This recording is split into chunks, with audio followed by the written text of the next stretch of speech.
Welcome, Forge fans. We are here at the Grudge match. I'm here with Jim McGuinn from Season 5, Episode 12, the special Memorial Day episode. And so we had all Smiths that were served in the armed forces. Thank you for your service, by the way.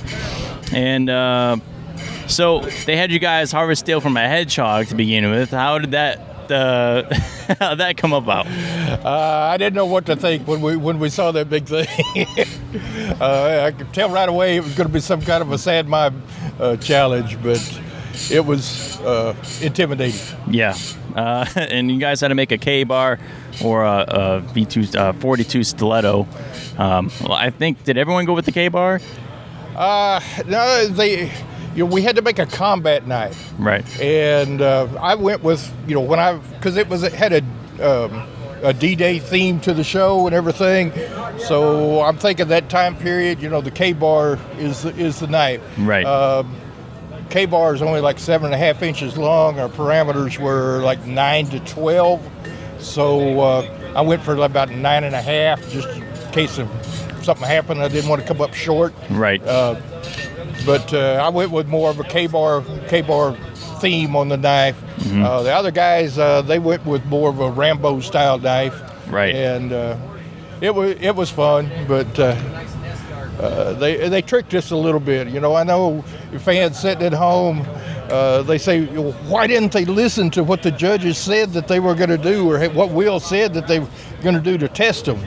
Well, they did about 5 different retakes of Will saying what they're going to do. Oh, okay. 4 of those times, he said they were going to stab this ammo can and slice some kind of nylon strap or something. Didn't know what it was. It was some kind of strap. So I'm thinking, okay,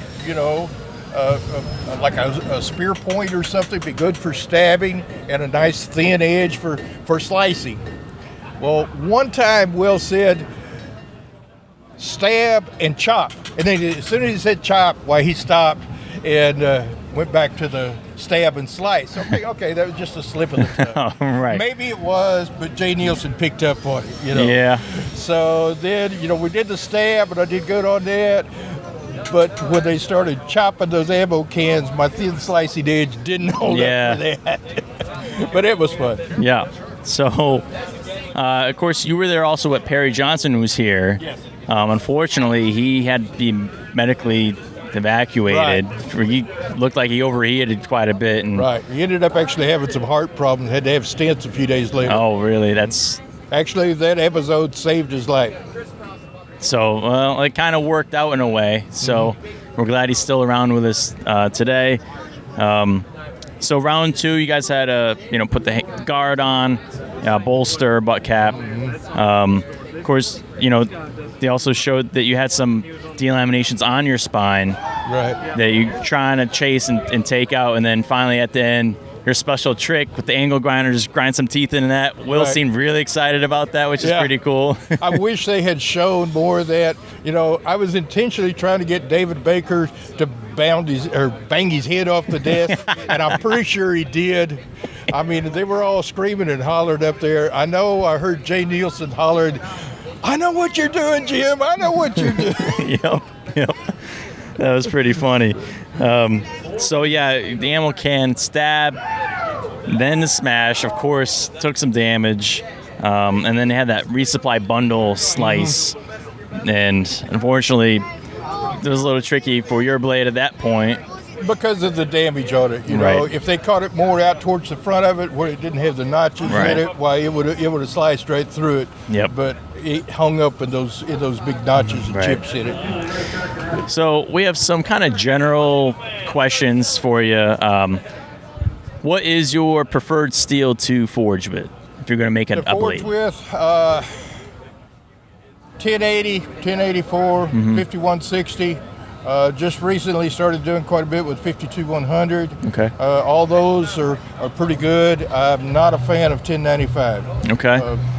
Because of the heat treating, especially if you're trying to heat treat in a forge. 1095 is not, in my opinion, it's not a good steel to be using. Okay. It's more particular about the heat treating. Right. Do you have a favorite non-blade item that you make? A favorite non-blade item? No, I really don't. All right.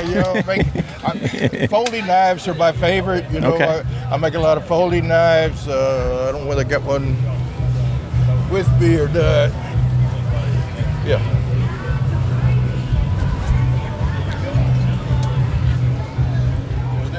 Okay. Folding knives. Oh yeah, that's nice. You got mammoth ivory. You got ball bearings in it. That's why it's so Ooh, yeah. smooth opening. Lock up. It's a liner lock. That's an awesome pattern on there too. Damascus blade. Yeah, that's something Titanium else. liners and everything. They just, you know, they take so much more time than It's very a beautiful. fixed blade. But I enjoy making them. I enjoy the challenge. Stainless or no stainless? I do some stainless. Okay. CPM 154 is my go-to on the stainless. Okay. And do you have a preferred Damascus that you like to make? I'm not real far along in my Damascus. I'm going to get more into it. I'm building a new shop now. I'll have nearly 1,500 square feet in my shop, and then I'm going to have room for a lot more equipment, and then I'll really get into making some Damascus. I got to work for a few days this summer or spring up in Wyoming with one of the premier feather Damascus blade makers. Okay. And I hope to be able to turn out some really nice feather. Awesome. Well, thanks for your time, and that'll wrap it up. Check out more interviews from the Grudge match, and we'll see you guys later. Okay. Perry and I got to finish our grudge match here. Yeah. Yeah. All right. Take care. Thanks.